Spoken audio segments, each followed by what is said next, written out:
English Between with teacher Amy, Mr. Ian. Welcome, welcome. Mr. Ian is another English teacher. He's also an English teacher, which is what I always say you are, because you were my, what is that word? Mentor? Mentor, yeah, I think Mentor. Is that, yeah. So I did my student teaching with you before I got certified. And yeah, we did a video a while back about the common questions that people ask us about English. But today we're changing it a little bit. We're going to do something a little bit different. Today I am just interviewing Mr. Ian, and we're also going to talk about what I really want to focus on is what are some mistakes that we see English learners make that really stops them from continuing with their English, if that makes sense. So what are the pitfalls, the traps that they fall into? So first of all, would you tell us, Mr. Ian, where are you from? What do you do? So I am from America. Hello, world. More specifically from North Carolina in the United States, which is kind of on the East Coast, but in the middle. And I'm an English teacher. And I'm an actual English teacher. I do it professionally. I don't do anything else. That is my full-time job. So I do that as a full-time job. And also, I do have a YouTube channel as well. But I'm more than a teacher. I'm also a husband and a father. And I practice karate. And I love Star Wars. I didn't know that. I didn't know you did karate. That's Yeah, awesome. yeah. I've gotten more into I've been doing I feel so silly saying this. I've been doing more kickboxing workouts, Yeah. and it's great. Like it makes me feel great. Like Fantastic. punch Yeah, it's those one. things away, all those feelings. So I imagine is it kind of like that karate? Does it kind of feel that way where you're like, No, the karate's more kind of peaceful and finding centeredness. oh, okay, Like we like do the yoga, like kind of yoga. Yeah, and there is the aggressive nature to it. I wouldn't do it without that. That's why I can't really do yoga. But we do these practices of mindfulness and peacefulness through the motions. And we actually have, Oh, they're okay. called kata, but they're like dances. And Mhm. but you're supposed to have a peaceful mind and peaceful breathing during those. Okay, I had no idea it was so mindful, that there was a mindful aspect, because that's what I like about yoga is Mhm. that the mindful part. That's super cool. So you are from North Carolina. I am not from North Carolina really, but this is where I live. I also live in North Carolina, of course. So how did you get started? How long have you been teaching English? I've been teaching English for 12 years, almost 13 years. And I started when I was living in Scotland after I met my wife and we got married. I studied for TEFL certification because we both wanted to travel. And that's the easiest way to travel the world is to speak English Yes. and then learn how to teach English because you can get a job anywhere. You don't need a job, just fly and you'll get a job. Mhm. So we did that and we moved to Indonesia, which is where I began actually using my teaching certificate and my education degree. We taught in Indonesia for 2 years. We lived in Boston for 2 years and I taught there as well. Then came back to North Carolina, where I'm originally from, and Mhm. have been teaching there ever since. And where's your wife from? Your wife is from. That is a difficult question. So, Okay. my wife is originally from Denmark, which is in Okay. Northern Europe. Most people don't know where it is on the map. They can't find it. It's north of Germany. I think I can find it. I couldn't find it. I'll have to test myself. Okay. When I met her, I didn't know where it was. But she grew up in Denmark and moved to Scotland where she learned English. So she learned English by living in Scotland. And then after we were married, we did the whole trip over to Asia and back to America. Okay, nice. So you taught in Indonesia for 2 years. What was that like? Did you learn the language? Yeah, I learned a lot of it. We were only there for 2 years, so I didn't become fluent, but I could go shopping and ask for help and call people on the phone. Although calling people on the phone might be the most terrifying thing to do in another language. It really is. It really is. I like to see people's faces a little bit, read Exactly. the mouth a little bit. Exactly. But Indonesian, I really enjoyed it. It's a rather basic language, so there's not like they don't have a lot of verb tenses. They don't change a lot of stuff. So if you learn French or Spanish, where the verbs change all the time, the verbs never change in Indonesian. They're Mm. all the same. You use markers to say when things happened. Now, teaching there, I taught in two different places. One was at an afternoon school for like an after school program for kids from ages 3 all the way to 80. Wow. And Mhm. that was wild. It was so wild. I'm not going to tell you where I taught the name of the place because it's Yeah. very famous. Some of your viewers probably have used this company before, but I'm not going to say it. Um, Okay. it was wild. Um, Nothing was organized and everything was last second. And Oh my my first day of teaching, I used a poster to display some ideas and I flipped it over and there were about 100 cockroaches hanging out in the back, Oh just my gosh, no. What all a over the horrible room. story. Yeah. Luckily, I'm not that phased by cockroaches, but my children who were or my students who were 7 and 8 years old absolutely freaked out and just ran out of the Oh room. And that was my first day no. teaching in Indonesia. The Wow. second And you year, kept doing it. yes, yes, we did it for a year. We signed a year contract, and we got a better job the second year teaching at an international school, where technically I taught middle school English language arts, or you would teach English to English speakers. Mhm. But all of these students were Indonesians or Chinese, so English was a second language for them, although they were highly proficient at it. Um, Okay.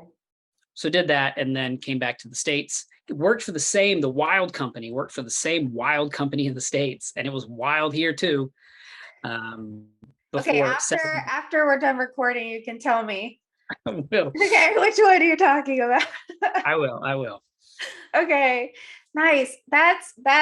That's crazy. That's a crazy. So that was all pre-kids, right? Yes, yes. Okay, so you went to Indonesia, did that 2 years, came back to the US, to Boston, Mhm. and then kind of settled in North Carolina. You have lots of kids.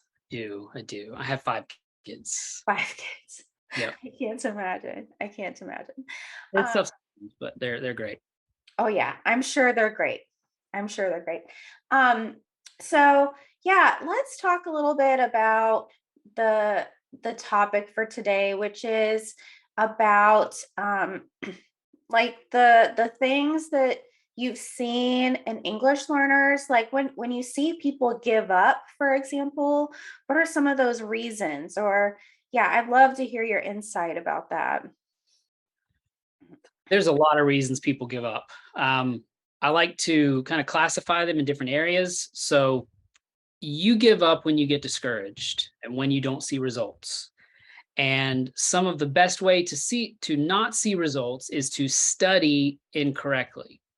And what I mean by that is studying the wrong things or studying something that is too difficult for you. One of the biggest problems that my students have and that I've seen with a lot of students in the past is with reading, they'll choose a book that is way beyond their level. Yeah. And many of my students are adults. And because they're adults, they think they want to read adult books. And Mhm. when they read an adult book, they can't understand it. It's too Yeah. complex. It's far too difficult. And so what they need to do is read a book for a 3-year-old or a 4-year-old or a 10-year-old. They Mhm. don't want to do that because it feels like, oh, I'm not 10 years old. I need to read a bigger book, a more adult Yeah. book. But that's the biggest pitfall with writing. With reading that I've. Yeah. Yeah, that's a great point because one thing I suggest to people, because I've seen that too. Clearly I don't have as many years experience or anything as you, but like I've seen a similar thing. And one thing I tell them is like there if you, you know, if these books are too hard, there are a lot of children's books that are not really made for children, like you Yeah. don't have to read, I don't know, you don't have to read a number book or Yeah. like the little piggy book. That there are books that adults can enjoy that are technically written for children. So like the one that comes to mind, The Little Prince, for example, Oh yeah. where you're like, oh yeah, The Little Prince, like yeah, there it is in Yeah, I got it right French, here. in the original French. Yeah, Original there's, French. Yeah. but that I loved reading that book as an adult, and there are lots of books like that. For poetry, this is, of course, a lot of people probably don't want that, but I'm thinking right now it came to my mind. Shel Silverstein poems and Yeah. books. Oh my gosh, Hmm. so deep and so fun. And I love reading them. So, There's um, good books at every level. yeah. I tell my students, I give them some advice. I say, read a book that's on your level. Mhm. So if you do live in an English speaking country, you can go to a library and start with the 3-year-old books. And if you read one of those and it's easy, go to 4 and go to 5 and go up. Um, Read a book that's on your level. So for example, I've got 2 of my French books here. This one is written for adults. I can't understand this. This Uh-huh.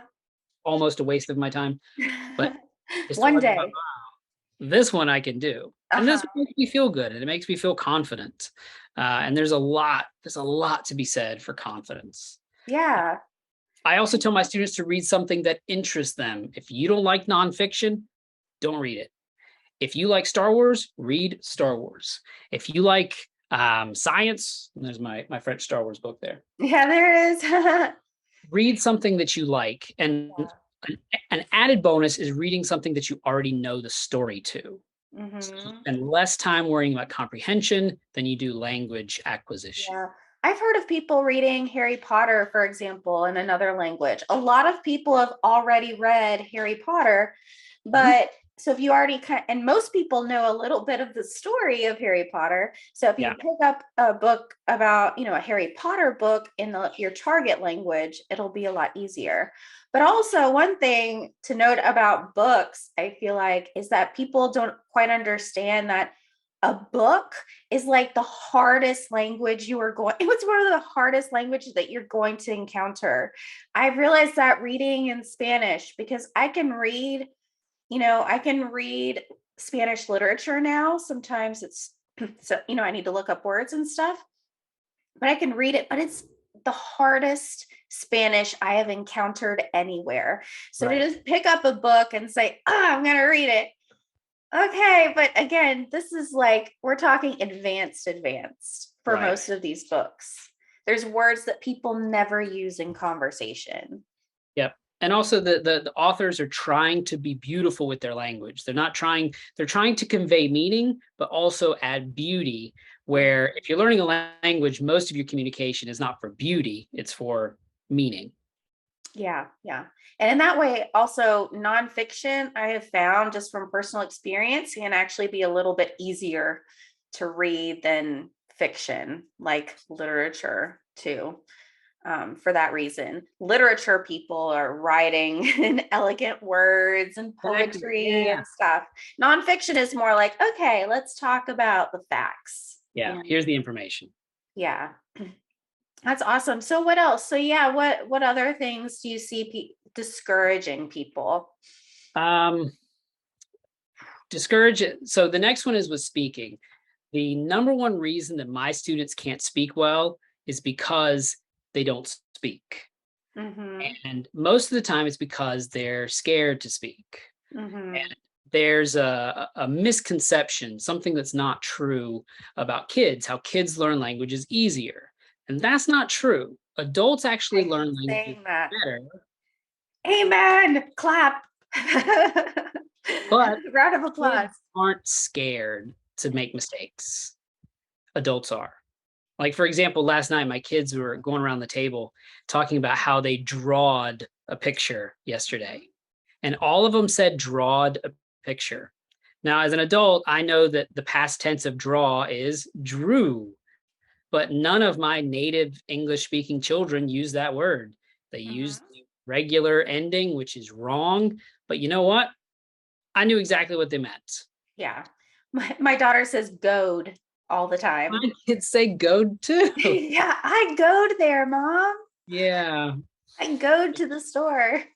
And so you will build a lot of confidence if you begin just to speak. And I would find people to talk to. Find if you have somebody around you that speaks English, that's the best. If you can't, you can. There's all kinds of resources to find people to speak with. But Yeah. yeah, you got to do it. It's like a muscle. If you never work out that muscle, it will never get strong. Uh, Yeah. and I think there's another misconception that, okay, if I learn enough vocabulary, then when it's time to speak, because I know the word, I know the vocabulary, I can speak it. Hmm. No, that's not true, because it's a muscle. You got to practice saying the word. Exactly. Exactly, exactly. Um, One girl that I interviewed a few weeks ago, Todi, and an Egyptian girl, she's that's one thing she talked about, is that she felt like she wasn't getting her speaking practice in her school. And so she said that she just talks to herself constantly in English. If you can't speak to someone else, even just talk. And for her, it's helped a lot. Her English is beautiful. Yeah. So yeah, anyone can check out that was a great little interview I did with her. Um, yeah, that's so true. People always tell me my speaking is bad, my speaking is bad. How can I improve my speaking? And I hate to say, speak. Speak. Do it. There's no, and I learned this, like I said, I've taught English for 12 or 13 years, and it's been over the past 2 years that I've learned there is no replacement for hard work. The more work you put into it, the easier it gets, and the better you become quicker. And I actually learned that in taking karate. You can't just think about the karate. You have to do it, and you have to do it again and again. Even when it's Yeah. boring, you do it again and again and again. It's just hard work. There's no magic. No magic. Yeah, yeah. Speaking of magic, that is one. Well, that was the one thing I was thinking of when we were coming into this conversation was people not under one of the things that have seen in my students, like my in-person students and talking to people, is I feel like, as you were saying, like there's a big emotional part of learning a language. I feel like sometimes I feel like it's like a mental, I don't know, it's harder like on your mental fortitude than it is to do. Does that make sense? Like you have to get over this emotional thing of, I got to keep going. But one thing I see people doing is underestimating or not understanding how much work it takes to learn a language. And like you said, hard work is super important, and you just have to put in the time. But people think that they can do it in like a few months, like a couple months, and it doesn't work that way. And when they realize they have to, like, I have to work for a long period of time and maintain this amount of work, Yeah. that's when they really start saying, oh, I just can't do it. I Yeah. just can never do it. Um, yeah, you Yeah. have to build resilience. Maybe that's the word I'm looking for. You need a lot of resilience. Well, it's like picking up any other habit. Any habit that you want to pick up, you have to make it a habit. And usually that happens through, I don't want to do this, but I'm doing it anyway because I want the results. Whether it's exercise or learning a language or learning any other skill, or even just, making sure you call your mom, right? You pick up the phone and say, I don't really want to call her, but I'm going to do it, Yeah. until it becomes part of your life. Yeah, yeah. One of the exercise people that I follow on YouTube, because I like to do YouTube exercises, her like motto is just press play. Like, just press play, just start at the very beginning and it'll get easier. Yeah. Yeah. Yeah. I Yeah. completely agree with that. Yeah. So we talked about writing and we talked about reading and speaking, Yeah. listening. Um, let me break away from listening and Yeah. talk about. Um, I talked about studying the wrong things. I think students get caught up. I'm trying not to use phrasal verbs. They get stuck Yes. when An they, alarm that goes off now ever since I learned how to teach English. It's like a ding ding ding whenever a phrasal verb starts to come out. I got Ooh, to define that. be Yeah. there what? Uh, Students spend a lot of time learning things that are ultimately unimportant to the language. mhm, One of the biggest examples of this is how many times my students ask me the difference between in, on, and at. mhm. Who cares?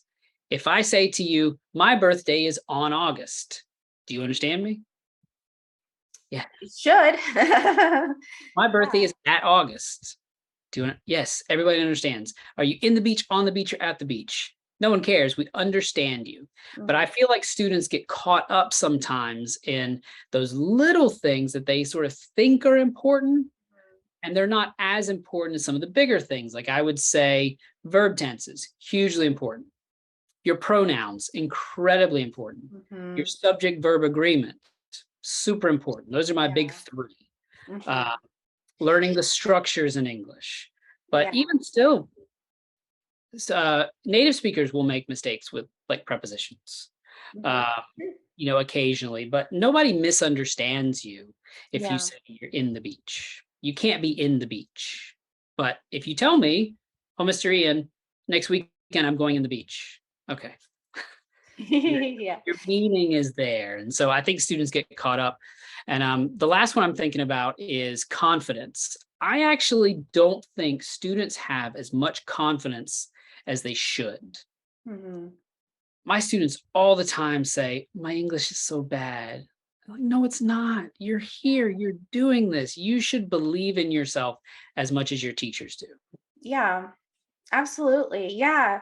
And like I said, it's like what we were talking about before. It's easy to not feel confident because you feel like speaking another language, it's easy to feel lost. Like, I Yeah. don't know what I'm saying. I don't know what they think I'm saying. I've never made these sounds before with my mouth. I sound so ridiculous, and it's easy not to have that confidence. But but it's so important to just do it like with the speaking, just do it. Just Just do do it. it anyway. Yeah. Great, Uh, great. Yeah, and I love what you mentioned about focusing on the right things because we do get really stuck in some very tiny details. And that's something though that I feel like might be different possibly between like what we do because we work with, immigrants and people who are here to live and need to function in our society. And some of the people that I encounter online who are like, I need to take this test. Right. Like I Yeah. need to, because for someone like that, those prepositions might be a little bit more important. Mhm. I don't know. I need to learn more about those tests. Honestly, I don't know that much. But I think the big thing is like know what your goals are. Yeah. You know, um, just if you know what it is you want to do, then focus on what you need for that. Don't get stuck on, the difference between, I don't know, what's another one? Like, I can't think of one. Oh, yeah, I get things like, what's the difference between colleague and coworker? I'm like, who cares? You know? Nothing. What? Nothing. There's No, no I don't difference. think so, but they ask, you know? Um, Yeah. so yeah, goals, Yeah. And goals, I goals. just, and I recommend students because in my mind, I always think that it's good when you learn something to learn as much of it as you can, and then to um, learn the details of it. So, for example, if you're tuning a violin, if you've ever seen a violin, like a guitar has a single set of tuners at the top, but a Mhm. violin has two sets of tuners for the strings. They have the rough tuners and then the what do they call them? The rough tuners and the fine Okay, tuners, I was gonna say, I don't know. which is where we get the word fine tuning. Oh, I want to okay. fine tune my English. So you get it close with the rough tuners, like you learn your verb tenses. that way. You learn what a preposition is and the structures like that. But then the fine tuning is, okay, I want to make sure I use the correct preposition. So Yeah.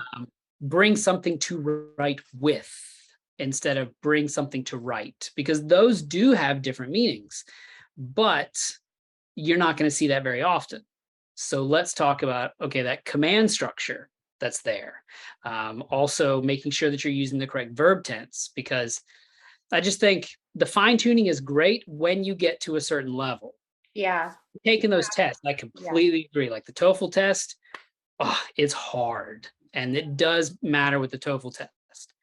But most students are not at that level yet. Most students are learning it kind of in the rough tuning stages. Right. That I need to work and yeah. Like I need this for a better job kind Yeah, of English. Yeah. That's a great point. Note, I think this is a theme that has been coming up. Know your level, stay at your level until you're ready to keep, to move on. Don't go from here to here. that's right. Right. Work hard at it. Yeah. All right. Well, that was some awesome advice, Mr. Ian. Thank you so much for coming on and talking about that stuff. Thank you for having me.